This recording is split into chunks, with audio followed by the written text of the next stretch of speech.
Indian culture में क्या है ना कि लोग हिचकिचाता है ना बोलने से, राइट? कि अगर मैं ना बोल दिया दोस्त को तो दोस्ती टूट जाएगी।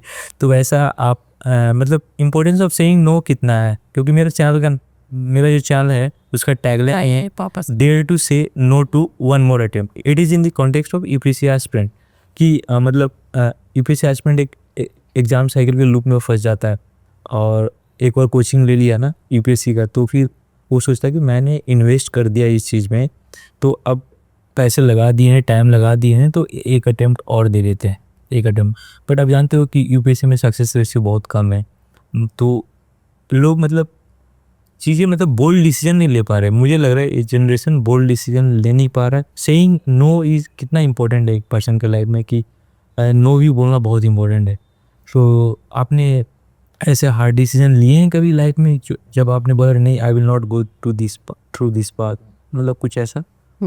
सो ये यूजुअली हमारी जनरेशन ही ऐसी है या हमारी अपब्रिंगिंग ही ऐसी है कि हमारे पेरेंट्स स्टार्टिंग से बताते हैं कि कोई एल्डर आपको कोई बात बोल रहा है तो आप you can't say no, you have to say कि हाँ yes, you have to obliged by the fact, you have to respect that thing. तो उस चीज़ों से वो ट्रेंड चलता आ रहा है कि हम लोगों को बहुत डिफिकल्टी होती है किसी भी चीज़ को नो बोलने में, ठीक है। और यही चीज़ है इन टर्म्स ऑफ यूपीएससी और in terms of any other career option. We usually say कि पेरेंट्स ने फोर्स कर दिया है ये चीज़ करने के लिए, तो हम उसको ना नहीं कर पाते, और फिर हम लोग 10-15 साल वेस्ट करने के बाद, प्रोबेबली 5-7 साल भी वेस्ट करने के बाद, कुछ लोग फिर वापस मुड़ के वापस बैक टू स्क्रैच आते हैं। सो इट्स बेटर कि आप उसी पॉइंट पे अगर आप नो कह सकते हो तो काफ़ी चीज़ें सेव हो सकती है, आपके रिसोर्सेज, आपका टाइम, आपका यूथ, वो सब कुछ रिस्टोर हो सकता है अगर आपने करेक्ट टाइम पे नो बोल दिया। तो आपको अपनी सोशल एक्सपेक्टेशंस को फुलफिल करने के चक्कर में, या आपके रिलेटिव्स आपको क्या कह रहे हैं उस चीज़ के फुलफिल करने के चक्कर में, आप अपना मेंटल पीस या अपना जो आप करना चाहते हैं वो चीज़ें आप फुलफिल नहीं कर पाते। एंड प्रोबेबली कोई पर्सन अगर अकेडमिक्स में नहीं अच्छा तो वो शायद प्रोबेबली आर्ट्स में इतना अच्छा हो। कोई अगर इंट्रोवर्ट है वो प्रोबेबली कुछ ड्राइंग कुछ और टाइप ऑफ एक्टिविटी में इंगेज्ड होगा कि उसको अच्छी चीज़ें आगे आ सकती है। तो ये नहीं है कि आपको सिर्फ नो वहाँ तक रिस्ट्रिक्ट करके रखना है, आपको नो अपने सोशल बाउंड्रीज को भी बोलना आना चाहिए, अपने रिलेटिव्स को भी बोलना आना चाहिए, अपने फ्रेंड्स को भी बोलना आना चाहिए। और यू शुड नो कि कहाँ पे कोई चीज़ आपको हैम्पर कर रही है। फॉर एग्जाम्पल अगर आपका फ्रेंड बोल रहा है कि आपको आज ही कहीं बाहर हैंग आउट करने जाना है, यू नो कि 2 दिन बाद आपका एग्जाम है, you should first know this thing कि हाँ नो बोलना पड़ेगा यहीं पे, वरना मेरा आगे 2 दिन बाद एग्जाम खराब हो सकता है। सो ये that is the prime condition. मैंने बहुत एन नंबर ऑफ फ्रेंड्स को अपने नो बोला है। It's very difficult to meet me. So usually a person has to schedule a meet before meeting me. So वहाँ पे बट मेरे कुछ क्लोज फ्रेंड्स हैं जिनसे मैं शायद दिन में 2-2 3-3 घंटा मिल भी लेती हूँ, ऐसा कुछ नहीं है। सही है। But it totally depends on the fact कि किसी और को मिलना है तो I usually schedule a meet with them and it's difficult for them to meet me. तो पहला नो तो मैंने वहाँ से बोलना स्टार्ट किया। सेकेंड नो मैंने अपने टीचर्स और अपने पेरेंट्स को भी बोलना स्टार्ट किया। फॉर एग्जाम्पल बोला है कभी no? yes, for example, when I got 10 CGPA in class 10th, everyone has persuaded me just to go with the flow with science. But I have decided, no, I have to go with the commerce with the math subject. Math was my favorite subject, although every subject was my favorite since I was a topper. But since maths से कुछ अलग ही लगाव था, commerce से कुछ अलग था, I didn't like much of biology क्योंकि काफ़ी फैक्चुअल चीज़ें हो जाती है, एनवायरमेंटल चीज़ें हो जाती है, वो उतना मेरे को अच्छा नहीं लगा।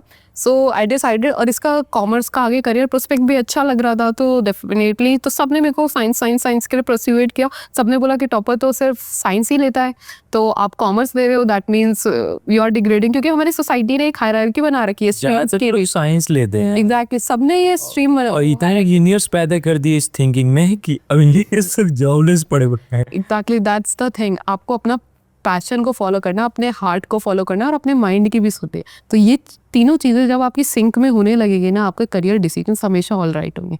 तो आपको सिर्फ अपना माइंड नहीं चलाना है या सिर्फ अपना हार्ट नहीं चलाना, आपको दोनों का सिंक बनाना है और सिंक बना के ही आगे के सारे डिसीजंस लेने। तो मैंने नो बोल के आराम से 10th में कॉमर्स ले लिया। कॉमर्स देखो, I was there at the best commerce college as a student and now as a professor.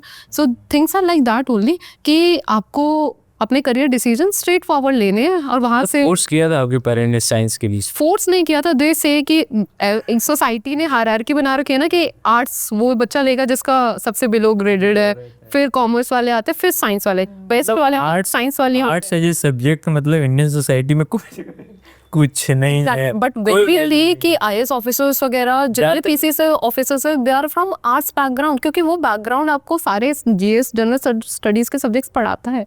तो दैट शोज कि वो इम्पोर्टेंस ऑफ आर्ट्स कितना है। एग्जैक्टली कॉमर्स का भी उतना ही इंपॉर्टेंस है, उतना ही साइंस का भी इंपॉर्टेंस है। There is no hierarchy. आपको डॉक्टर्स भी उतने ही चाहिए, आपको कॉमर्स के लिए फाइनेंस भी उतना ही चाहिए, और आर्ट्स के लिए आपको ऑफिसर्स भी उतना ही चाहिए। So basically there is nothing like कि आपको ज़्यादा डॉक्टर्स चाहिए, ज़्यादा इंजीनियर्स चाहिए, ज़्यादा बैंकर्स चाहिए या ज़्यादा ऑफिसर्स चाहिए। तो आपको वो सब कुछ रन, कंट्री तो वैसे ही रन करेगी ना जब ये सबका मिक्सचर होगा। तो ऐसे मिक्सचर इसी के मीडियम के थ्रू क्रिएट होगा। तो मैं फ्रेंड्स में भी, अपने पेरेंट्स में भी, काफ़ी जगह भी आई से नो। अंजलि, अभी हम लोग इस पॉडकास्ट के लास्ट स्टेज पे पहुंच चुके हैं। तो जैसे क्या होता है कि पापा सॉरी मतलब एक मेन थीम है कि मतलब एक अल्टरनेटिव कैरियर ढूंढने की कोशिश करता हूँ मैं पॉडकास्ट में। तो as a commerce as a subject आपने लिया, तो इसमें क्या क्या कैरियर अपॉर्चुनिटीज़ अवेलेबल हैं, मतलब क्या क्या बन सकते हैं, मतलब तो आप इस पे थोड़ा बात कर लो एज ए कॉमर्स पे।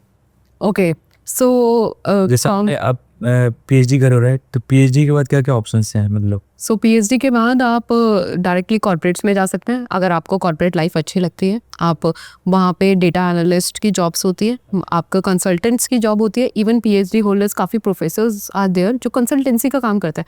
काफ़ी मिनिस्ट्रीज़ के प्रोजेक्ट भी लिए जाते हैं गवर्नमेंट के, तो वहाँ पे भी आपका पीएचडी का रोल उतना ही इंपॉर्टेंट होता है। जैसे for example if I am doing in the research work of electric vehicles, ठीक है, और मैं कोई पॉलिसी रिकमेंडेशन कर दूं अपनी रिसर्च में, पीएचडी थीसिस में, तो definitely that gives me a path कि मैं सिर्फ और सिर्फ अपने आप को असिस्टेंट प्रोफेसरशिप के रोल पे नहीं रोक सकती।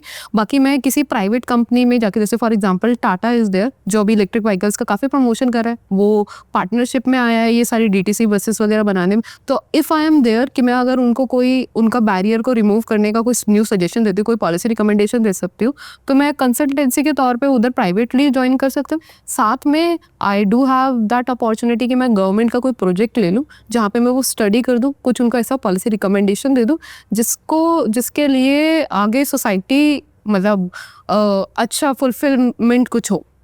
So that is the thing. So not just PhD, और भी कॉमर्स में बहुत करियर ऑप्शन। ग्रेजुएशन के बाद क्या कैरियर अपॉर्चुनिटीज अवेलेबल है?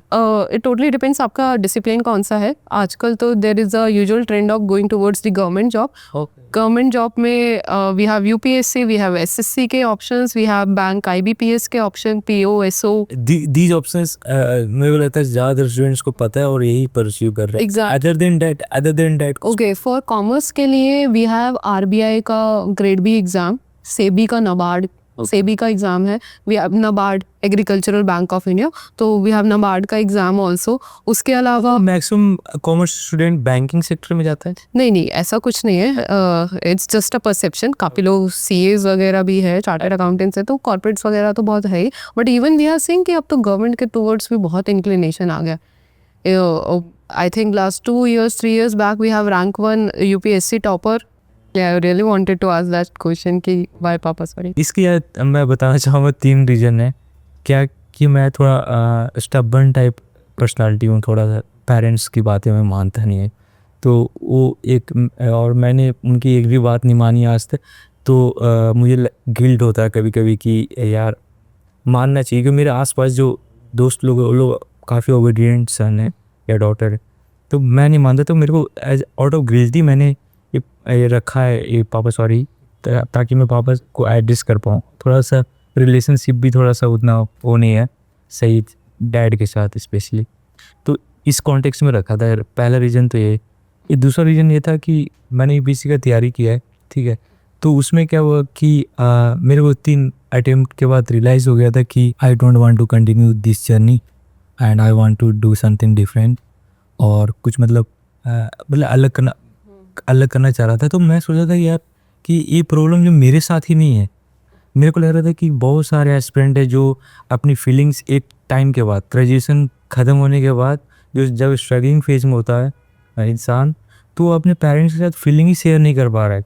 कि अगर कोई यूपीएससी ही कर रहा है तो उसको 2-3 अटेम्प्ट के बाद पता लग जाता है कि यार मेरे से ये होगा नहीं, बट वो इसलिए कंटिन्यू करता रहता है कि मैंने इन्वेस्ट कर दिया टाइम इसमें, तो मतलब कंटिन्यू फीलिंग शेयर ही नहीं कर पा रहा है। तो मैं चाहता हूँ कि पापा सॉरी एक ऐसा प्लेटफॉर्म बने जहाँ पे लोग अपने ट्रू फीलिंग्स पेरेंट्स को बता पाए या सोसाइटी में जाएं कि ये प्रॉब्लम्स एग्जिस्ट कर रही है भाई, लोग अपनी बता नहीं पा रहे अपनी चीज़ें, तो लोग स्ट्रगल कर रहे हैं टू शेयर द थिंग्स।